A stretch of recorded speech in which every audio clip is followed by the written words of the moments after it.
নমস্কাৰ সকলোকে মোৰ নতুন এটা ভিডিঅ'লৈ স্বাগতম জনাইছো। আজি মই ছাত্ৰ-ছাত্ৰীসকলক বহুব্ৰীহি সমাস আৰু কৰ্মধাৰয় সমাসৰ বিষয়ে কিছু কথা ক'বলৈ লৈছো। বহুব্ৰীহি সমাস হৈছে যি সমাসত সমস্ত পদে ব্যস্ত পদবিলাকৰ বুৎপত্তিগত অৰ্থ বা আসল অৰ্থ নুবুজায়, এটা বিশেষ অৰ্থ বুজায় বা বেলেগ এটা অৰ্থ বুজায়, সেয়ে হৈছে বহুব্ৰীহি সমাস। উদাহৰণস্বৰূপে বিনা পানী।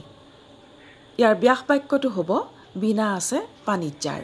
সমাসটো হ'ব বহুব্ৰীহি সমাস। এতিয়া যদি আমি এই বিনা পানী পদ দুটা ফঁহিয়াই চাবলৈ যাওঁ, বিনাই বাদ্যযন্ত্ৰক বুজায়, অৰ্থাৎ বিনা হৈছে এবিধ বাদ্যযন্ত্ৰ আৰু পানী মানে হৈছে হাত। পদ আকাৰে পা, মূৰ্ধন্য নত হস্ৰইকাৰে নি পানীয়ে হাতক বুজায়। সেই ফালৰ পৰা এই বিনা পানীৰ অৰ্থ হ'ব লাগিছিল বাদ্যযন্ত্ৰ আৰু হাত, কিন্তু ইয়াত সমস্তমান পদ বিনা পানীয়ে সৰস্বতী দেৱীক বুজাইছে। অৰ্থাৎ ব্যস্ত পদৰ অৰ্থৰ পৰা আঁতৰি আহি সমস্ত পদে এটা বিশেষ অৰ্থ বুজাইছে। সেইকাৰণেই বিনা পানী বহুব্ৰীহি সমাস। ঠিক সেইদৰে শূলপানী। শূল আছে পানীত যাৰ। ব্যাস বাক্যটো হৈছে শূল আছে পানীত যাৰ আৰু সমাসটো হৈছে বহুব্ৰীহি সমাস। ইয়াত শূল বুলি কওঁতে অস্ত্ৰক বুজাইছে আৰু পানী মানে হৈছে হাত।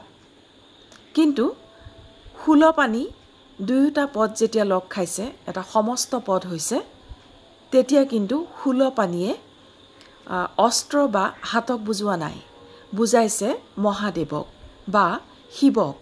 শূলপানী বুলি ক'লে সাধাৰণতে আমাৰ মনলৈ আহে মহাদেৱ বা শিৱৰ কথা। যিহেতু এটা বিশেষ অৰ্থ বুজাইছে আৰু সেইবাবেই শূলপানী হৈছে বহুব্ৰীহি সমাস। তোমালোকে নিশ্চয় বুজি পাইছা। বহুব্ৰীহি সমাসৰ এনেকুৱা অজস্ৰ উদাহৰণ আছে, তাৰ ভিতৰতে মই কেইটামান উল্লেখ কৰিছোঁ। পদ্মনাভ। ব্যাস বাক্যটো হ'ব পদ্ম আছে নাভিত যাৰ, পদ্মনাভ। নীলাম্বৰ। নীলা হৈছে অম্বৰ যাৰ, নীলাম্বৰ। পুণ্ডৰীকাক্ষ। পুণ্ডৰীকৰ দৰে অক্ষী যাৰ, অৰ্থাৎ বগা পদুমৰ দৰে চকু যাৰ, পুণ্ডৰীকাক্ষ। সীতাজানী।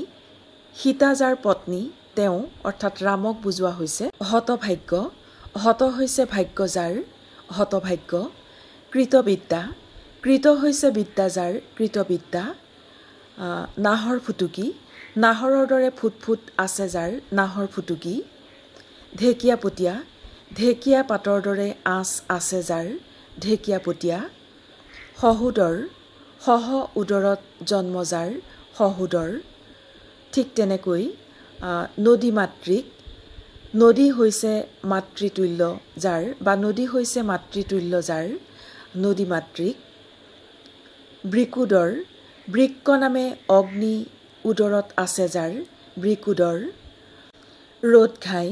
ৰ'দেই ঘাই যি ঠাইত, ৰ'দ ঘাই। ফেঁচানকা। ফেঁচাৰ দৰে নাক যাৰ, ফেঁচানকা। বীতশ্ৰদ্ধ। বিগত হৈছে শ্ৰদ্ধা যাৰ, বীতশ্ৰদ্ধ। বিপত্নীক। বিগত হৈছে পত্নী যাৰ, বিপত্নীক। বাটচোৰা। বাটৰ মুখত থকা যি চোৰা, বাটচোৰা। অপুত্ৰক। পুত্ৰ নাই যাৰ, অপুত্ৰক। অনাদি। আদি নাই যাৰ, অনাদি। অনন্ত। অন্ত নাই যাৰ, অনন্ত। বাঘে খোৱা। বাঘে খাইছে যাক, বাঘে খোৱা। কুকুৰ নেচীয়া। কুকুৰৰ দৰে নেজ আছে যাৰ, কুকুৰ নেচীয়া। এনেধৰণৰ অজস্ৰ বহুব্ৰীহি সমাসৰ উদাহৰণ আছে। বহুব্ৰীহি সমাসৰো তিনিটা ভাগ আছে, যেনে সমানাধিকৰণ বহুব্ৰীহি, ব্যাধিকৰণ বহুব্ৰীহি আৰু ব্যতিহাৰ বহুব্ৰীহি। এতিয়া সমানাধিকৰণ বহুব্ৰীহি হৈছে যি সমাসত বিশেষ্য আৰু বিশেষণৰ সুসংযোগ ঘটে, সেয়ে হৈছে সমানাধিকৰণ বহুব্ৰীহি। উদাহৰণস্বৰূপে মহাশয়। ব্যাস বাক্যটো হ'ব মহৎ আশয় আছে যাৰ। নাওপেটা। নাৱৰ দৰে পেট যাৰ, নাওপেটা। বেজীমুৱা। বেজীৰ দৰে মুখ যাৰ। এনেধৰণৰ বিশেষ্য বিশেষণযুক্ত যিবিলাক সমাস, সেয়ে হৈছে সমানাধিকৰণ বহুব্ৰীহি। দ্বিতীয়তে ব্যাধিকৰণ বহুব্ৰীহিত উভয় পদেই বিশেষ্য হয় আৰু এটা পদত সপ্তমী বিভক্তি ত যুক্ত হয়। উদাহৰণস্বৰূপে পদ্ম আছে নাভিত যাৰ, পদ্মনাভ।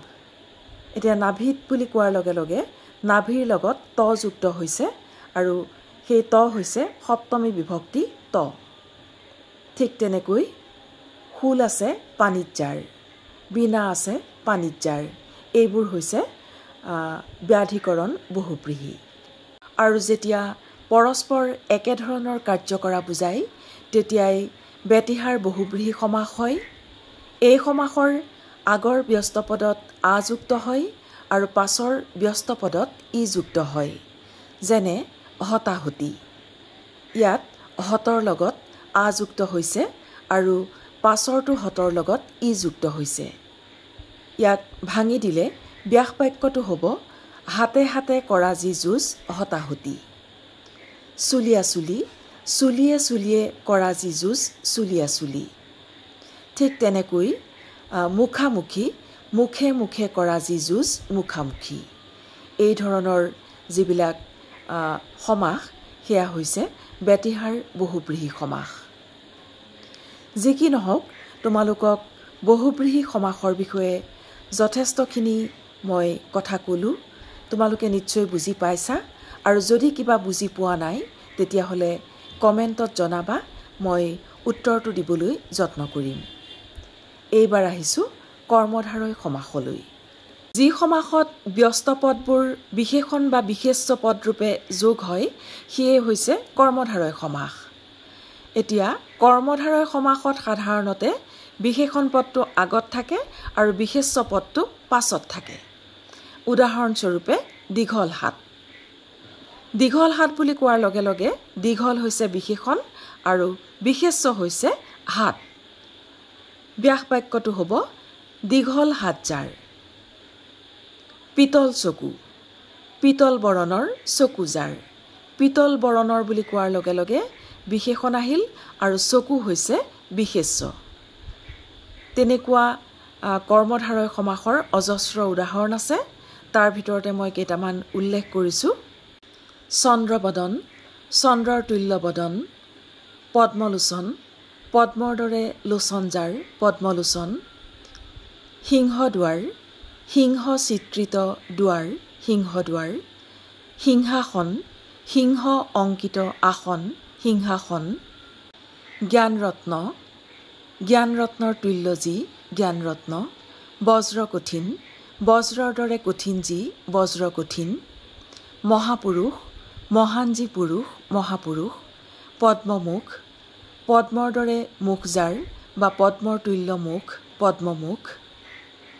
বিদ্যাসাগৰ, ব্যাস বাক্যটো হ'ব বিদ্যাৰূপ সাগৰ। ঠিক তেনেকৈ বিদ্যাধন, বিদ্যাৰূপ ধন। এনেকুৱা কৰ্মধাৰয় সমাসৰ অজস্ৰ উদাহৰণ আছে। সকলোখিনি কৈ শেষ কৰা সম্ভৱ নহয়।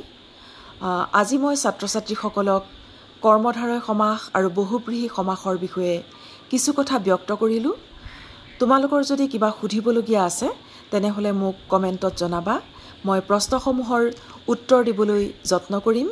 আৰু আজি মই ভিডিঅ'টো ইমানতে সামৰিবলৈ লৈছোঁ। সকলোকে ধন্যবাদ জনাইছোঁ। পুনৰ তোমালোকৰ বাবে নতুন ভিডিঅ' লৈ আহিম। ধন্যবাদ।